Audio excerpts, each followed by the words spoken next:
अगबाई ढगबाई लागली कर ढगाची केवढी झड थोडी न थोडक्यात लागली फड थोडी न थोडक्यात लागली फड उन्हाच्या डोंगराला पाण्याची धार अगबाई ढगबाई अगबाई ढगबाई लागली कर उन्हाच्या केवढी झड थोडी न थोडक्यात लागली फड थोडी न थोडक्यात लागली फड ढगाला उन्हाची केवढी झड अगबाई ढगबाई अगबाई ढगबाई खूप छे सगळं दृश्य आपण पाहतोय. शाळेचा पहिला दिवस होता. शाळेने सुद्धा मोठ्या उत्साहामध्ये विद्यार्थ्यांचं स्वागत केलेलं आहे. अनेक विद्यार्थ्यांनी पाहायला मिळतात ज्यांचा पहिला दिवस आजचा शाळेचा होता. नाव काय तुझं आणि तू कितवीत आहेस?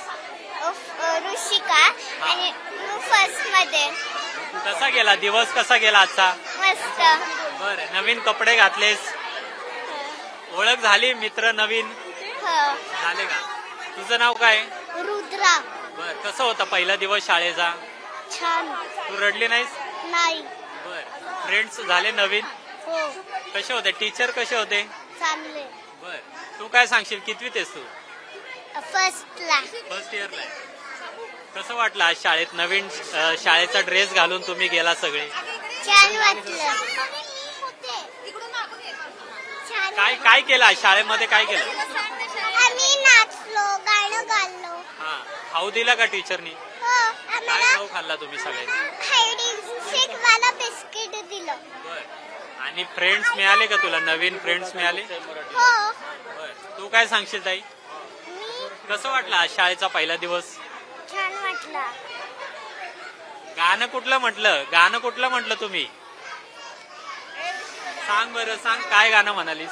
आहा टमाटर आणि अगबाई. एकदा म्हण टमाटर गाणं. अगबाई आणि ढगबाई. कसं म्हटली सांग बरं. आणि किती जण होते?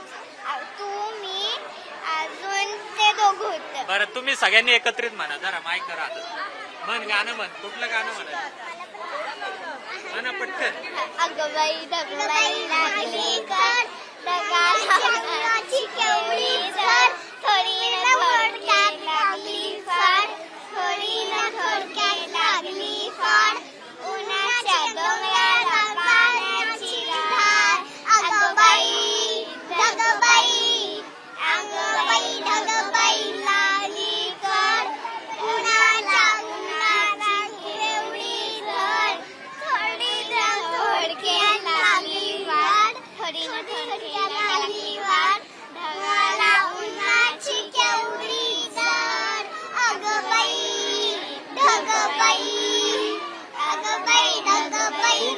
खूप धन्यवाद तुमच्या सगळ्यांचे. म्हणजे पहिला दिवस आहे, सगळे नवीन हे विद्यार्थी आहेत, पण यांची एकमेकांची ओळख आहे ती किती चांगल्या पद्धतीने आपल्याला पाहायला मिळते. आणि पहिलाच दिवस असताना त्यांना काही गाणी सुद्धा या ठिकाणी म्हणायला सांगितलेली होती. आणि आजचा हा पहिला दिवस जो या संपूर्ण बाल विद्यार्थ्यांचा होता तो अतिशय आनंदामध्ये त्यांनी घालवलेला आहे. आणि आजपासून यांच्या नव्या शैक्षणिक वर्षाला सुरुवात झालेली आहे.